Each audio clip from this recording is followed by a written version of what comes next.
Good afternoon, folkers. Snapzilla Gorilla, aka The Definition, hitting y'all with another quick video. Today, right now, I wanted to talk about the A word. What is the A word? Starts with an A, ends with a Y, okay? That word is anarchy, okay? Now, let me start with the definition of the word anarchy, so there's no confusion. Anarchy simply means no rulers, okay? That's what that means. Now, for some reason, when people hear the word anarchy, they think of chaos in the streets, unadulterated murder, rape, and Molotov cocktails flying around, pipe bombs being thrown everywhere, terrorism and all this other shit. But that's not what anarchy is. Anarchy simply means no rulers. And the reason I want to talk about this today is because my wife and I were having a conversation, and we typically have conversations like this where we're talking about the state of affairs in the world and in the country and the future of our children. And we talked about anarchy, and the reason it came up was because today's Super Tuesday, right? And she was wondering which way people should vote for what candidate. And first of all, I don't know much about Super Tuesday. I know it has something to do with the primary, but I told her, I said, I'm not voting. I said, I don't vote. I don't believe in that, because I never did. I never voted. I have never voted because I've always felt like, why would I choose for someone to rule over me? Why, even if that's being done, even if somebody's choosing someone to rule over us, why would I participate in that type of BS? And then why would I choose for someone to rule over others? That's not conducive to my frame of thinking. That's not conducive to freedom, because what you're doing is you're forcing your belief onto someone else.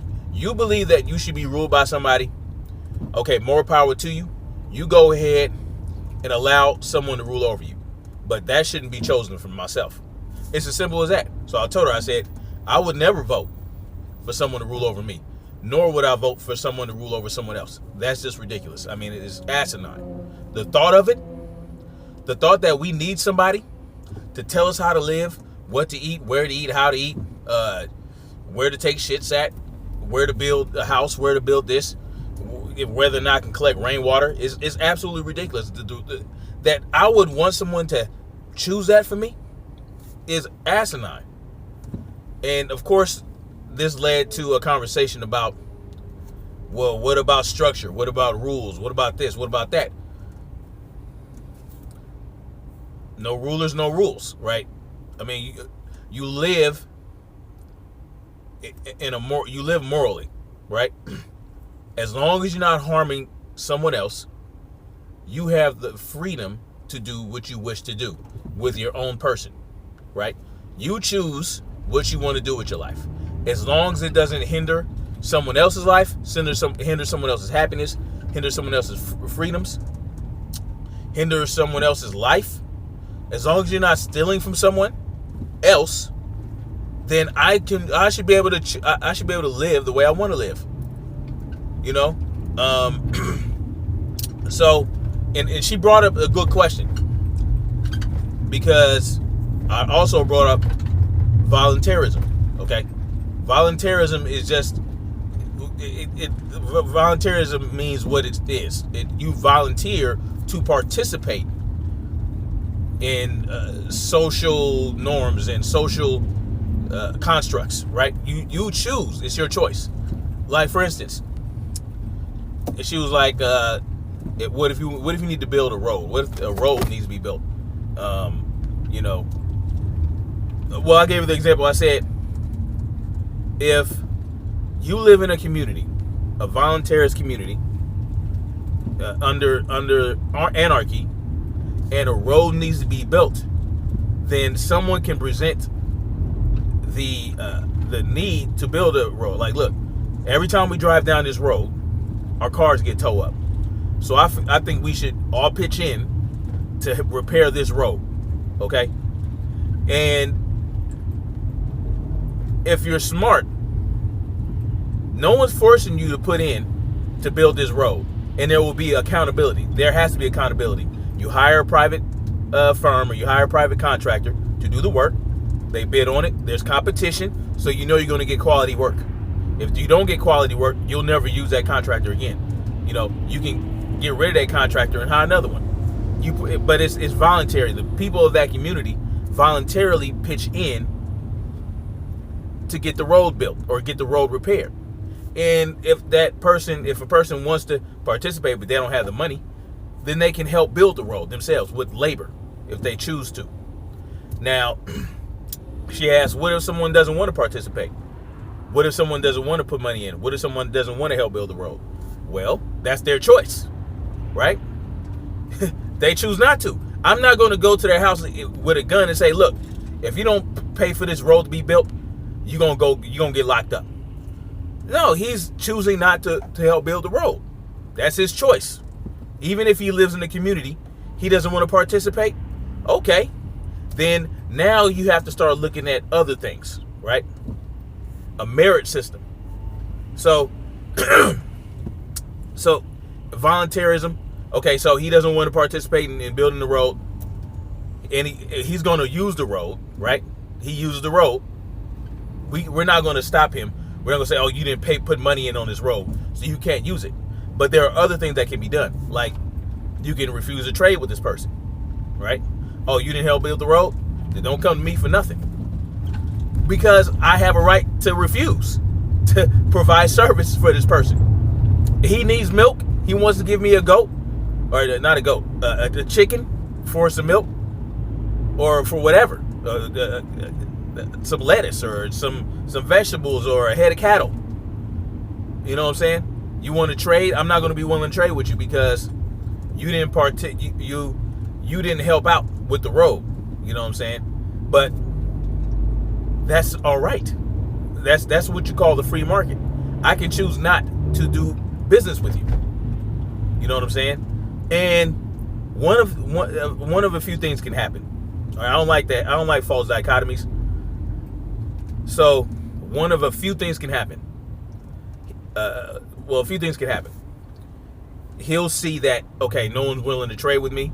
I can't force them to trade with me. It's their choice. They're adults.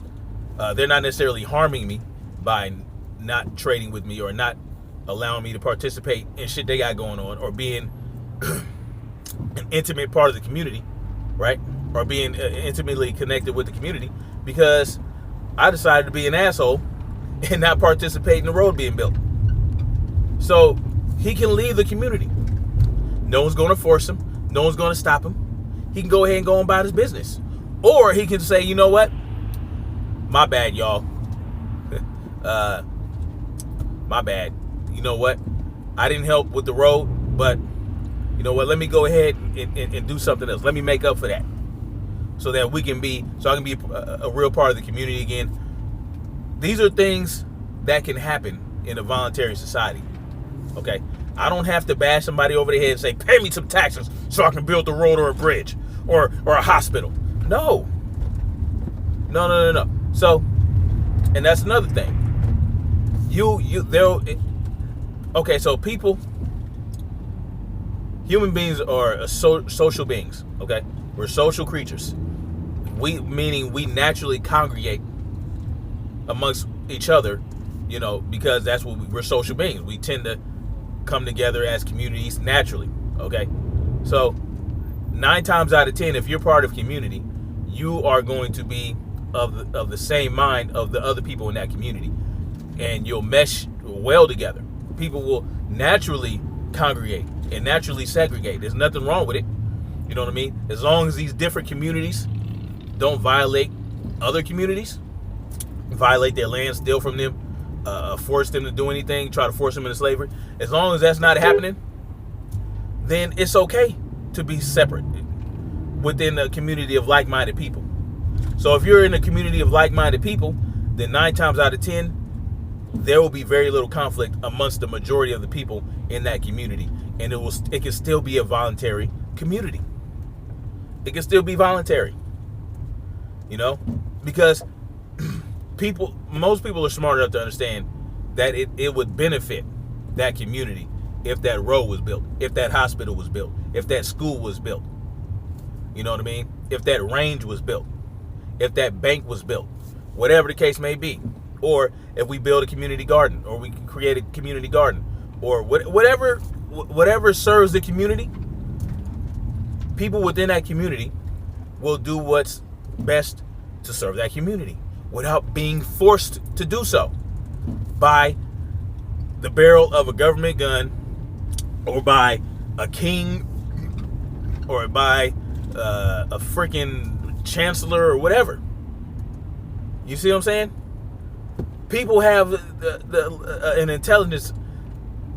The intelligence of the human being is so underestimated that it's ridiculous. But it's not underestimated by certain individuals. The people that are in power certainly do not underestimate the intelligence of the human being. And that's why they work so hard to dumb us down and to keep their feet on our necks. Because they know how smart we are. We're the people among us, the proletariats. We're the ones who don't believe we're as smart as we are. All we got to do is put our heads together. All we have to do is think critically. See what I'm saying?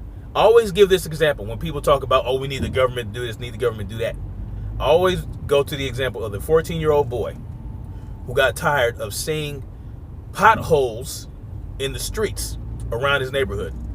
So he would take dirt, simple, dirt and water out of his yard and wherever else he can get it, and he would go fill the potholes. It will be a temporary fix because it's just water and dirt.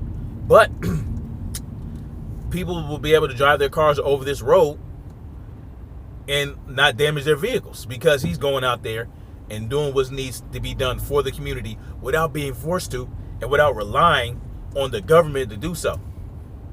The government, the municipality, or the city council, or whatever hell of that community was like, we got to spend so much money to fill these potholes. But this kid said, you know what, fuck it. I'm going to go out there and do it myself. And the city is taking money from the community, from the people in the community, but they're not doing what's right with the money.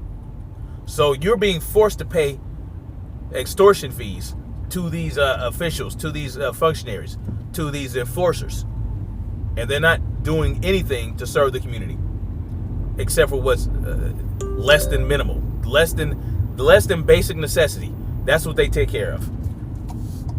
So this kid took it upon himself to every few days fill these potholes simply because he wanted to, because he had it in his heart and he felt like morally he could not sit there and watch as these people's vehicles got towed up by these potholes. That's an example I like to use. It was voluntary. He did it on his own accord. He wasn't forced to, and he got the shit done without the government. Shit can get done without the government. Okay? That's what anarchy and voluntarism is all about. Now, then she questioned, well, what about crime? What about this? What about that? What happens when somebody steals from me? Well, that's where it gets kind of tricky. But the fact of the matter is, when you steal from someone, you have created a victim. So there are always consequences to those types of actions. There has to be consequences when you commit a crime. When you leave a victim, when you steal from someone, when you kill someone, when you hurt someone, when you assault somebody, you know what I mean? When you sabotage somebody's work. These are all actual crimes. So if you steal from somebody, let's say you steal some food from somebody, and they're a family. You steal food from a family. You steal food from a working man who's providing for his family, or you steal the money from the man or whatever. Well, it would essentially be up to that individual what would happen to the person that committed the crime. Like, okay, you're in a community, you're in a village, someone commits a crime, and they steal. Who knows? Who knows what it could be? Depends on the severity of and how much they stole and the value of what they stole. You know, as long as it's not too extreme. Okay, so you stole something from somebody. Maybe they could get locked up.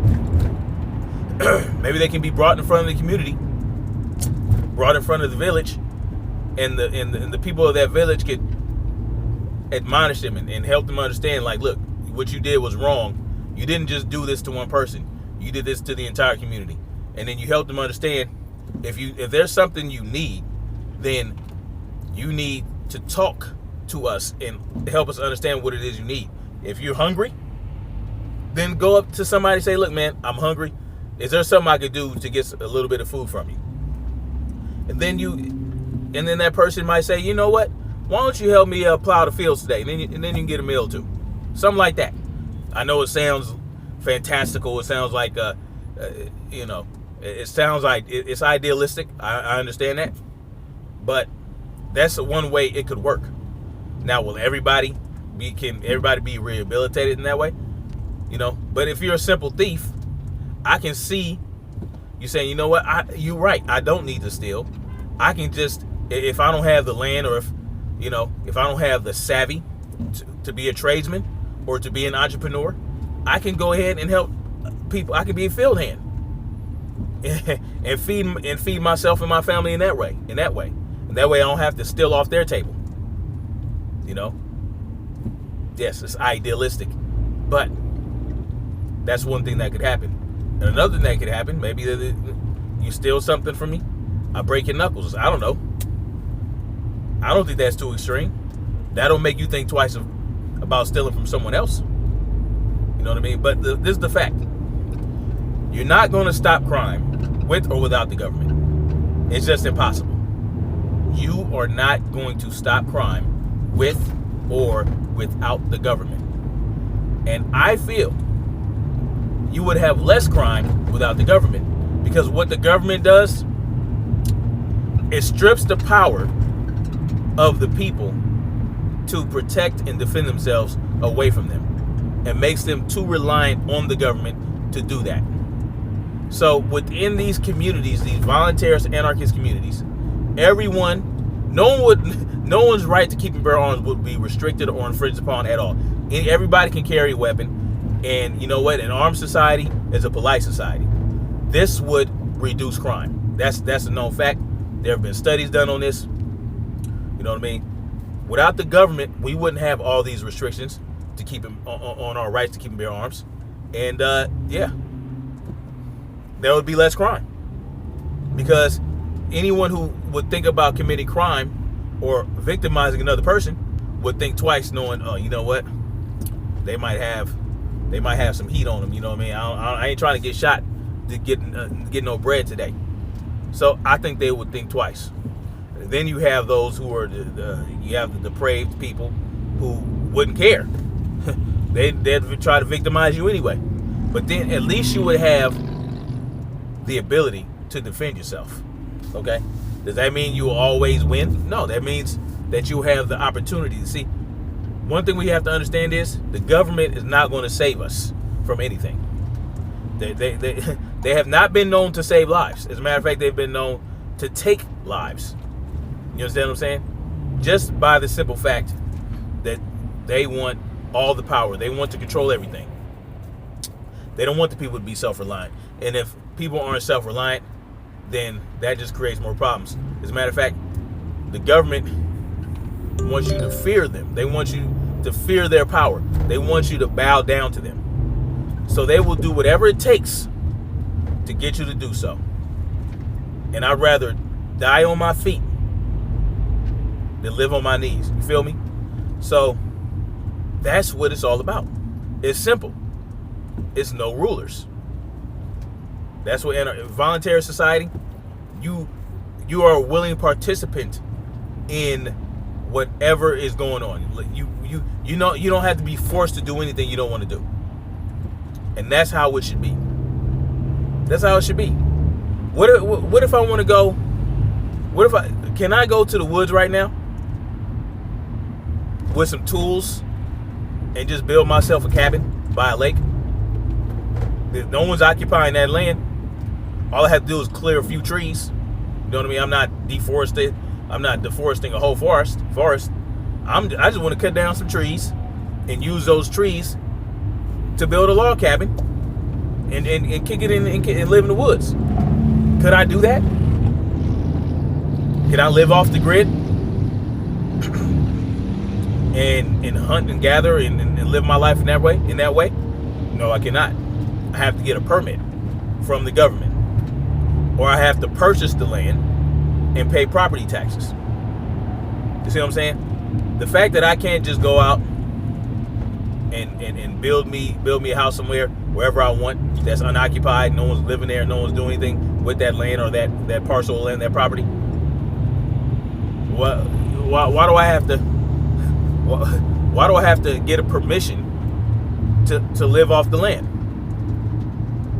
As long as I'm not doing something to harm the land, or as long as I'm not invading someone else's property and doing all that. If I'm not trespassing on someone else's property, why am I unable to just live off the land? Why can't I do that? Why don't I have that ability? Because the government thinks they own everything. The United States government owns all the land that isn't already privately owned. And if you own some land, you're still paying property taxes in most cases. So how is that freedom? How is that freedom? Why can't I, it's ridiculous. The fact that I have to sit up here and explain all this, lets me know that we have a ways to go to achieve true freedom. But help me understand why I can't. I should be able to do that. I can't. You can't even collect rainwater in some cities. Why can't I collect? It's rainwater from the sky, from nature. You didn't create the rainwater. The government didn't create the rainwater. Why can't I collect rainwater? Oh, because if I have my little 50-gallon bucket, I'll subtract 50 gallons from the stream that feeds the aquifers and the dams that you guys put up to divert water wherever you want it to go, and how much water. They control the waterways. You know what I'm saying already. So your little 50 gallons that you have collected is taken away from the millions of gallons they are holding hostage from the people. You see what I'm saying? You understand what I'm saying? I mean, come on. It's simple. And I don't expect everybody to see it my way right now. I mean, it's just, think about it. It's really quite simple. It's not complicated. People are intelligent. People are innovative. The government did not invent innovativeness and inventiveness and genius. People are always going to be able to invent things. People are always going to create new ways to do things. People are always going to know how to code without the government. People just have that. Human beings' brains are developed to the point where we can do things like that. It's okay. It's okay. We don't need the government. You understand what I'm saying? There's a kid in Africa. There's some kids in Africa that can run a generator on urine. They didn't need the government for that. They just figured it out. And that's all we have to do in a voluntarist anarchist society without the government. The government actually stifles innovativeness. They stifle, they steal from you. Oh, you got a great invention that's going to help mankind. Oh, well, you got to get a patent and we're going to tax that. Whatever you make off of that thing that you have created out of your own mind, your own proprietary invention, we gonna have to, if you want to sell it to the people, if you want the people to enjoy what you got going on, then guess what? You got to pay your extortion fees, my friend. Excuse me. That's wrong. Tell me how that's right. Tell me how that's correct. And as far as policing, I mean, police your own neighborhood. Get some strong men and women together that can do patrols and pull guard and whatever you got to do. You know what I'm saying? Or hire a private police force. You know, a private security force that has to compete with other private security forces if they don't do the right thing, if they don't perform their job, if they don't actually protect and serve, they can get rid of their ass. Can I fire the LAPD? Can I get with a bunch of people right now and fire the LAPD? Well, technically you can. You just got to go through a whole lot of processes to have a private police force in your neighborhood. But on a voluntary system, it would be a lot more simple than that. You would just do it. You wouldn't need permission. You wouldn't need to get a petition. You just say, all right, you get together with your folks in your community and say, hey, man, you know, we got to defend ourselves. We got to be able to defend ourselves. If we want to continue to live the way we want to live without outside interference, then we at least need to be able to defend ourselves. We need to bear arms. We need to have an armory. We need to have a militia. We need that can come together and handle our business. You know what I mean? You know, people can volunteer to patrol and make sure everything's on the up and up.